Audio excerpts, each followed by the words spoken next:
Any of you who remember Yes Minister will know the famous episode on opinion polling, where Sir Humphrey goes through how you get the right answer according to the questions you ask. And this is important to bear in mind with the two recent opinion polls on Brexit.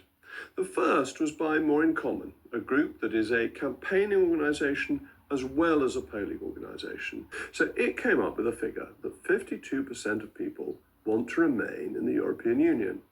This has been used as a reason for saying we need to be closer, we need the reset to work, and so on. You cannot remain in an organisation that you have left.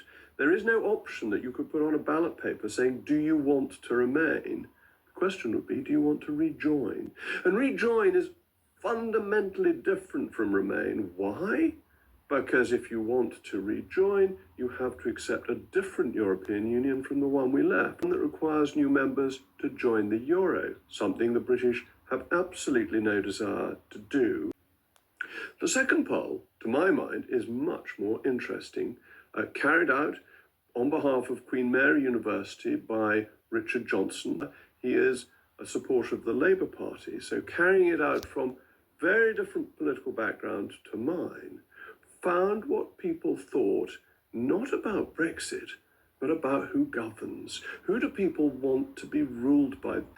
Well, the results are absolutely striking and the polling extremely rigorous. In many polls, the don't knows are taken out of it, which gives sometimes a very spurious level of accuracy to the figures because the numbers effectively get reallocated. This poll left the don't knows in. And over 4,000 people were part of this survey, and in every single case, a plurality was in favour of the UK government being in control.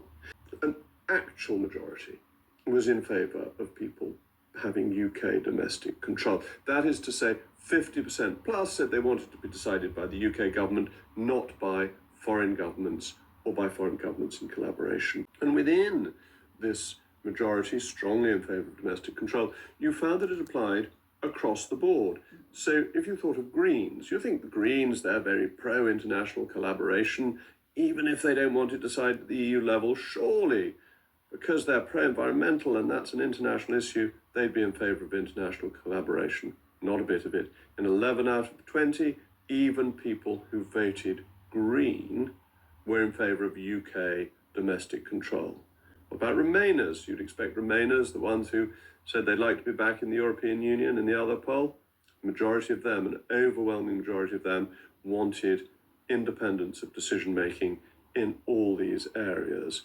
Of the Liberals, Liberal Party, Lib Dems, famous for their pro-Europeanism, in 16 out of the 20 questions, the Lib Dems wanted UK government control. Labour voters just slightly behind, 15 out of 20. And this is really fundamentally important because it ties in with the reset and it ties in with the whole concept of Brexit. The reset is going against what the British people want. The Labour Party thinks that cozying up to Brussels is the right thing to do, that allowing Brussels to set food safety standards, allowing Brussels to determine our fishing quotas is a good idea, allowing Brussels to set our environmental regulations is a good idea.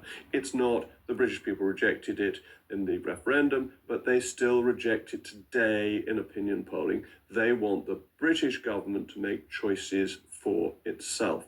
And you do begin to think that the British political elite must have Stockholm Syndrome. It's a huge missed opportunity to get the benefits from Brexit.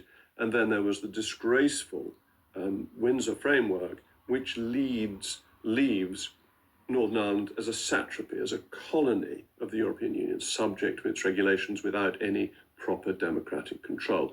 British governments need to show some backbone, some mettle, some determination to decide things for the British people. That's what the mandate is there for. And the poll has showed this is popular not just with your Brexit voter.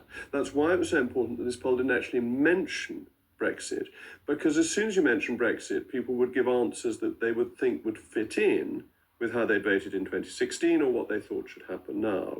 Whereas when you ask the underlying question, you see what the true level of support for domestic sovereignty, self-determination is.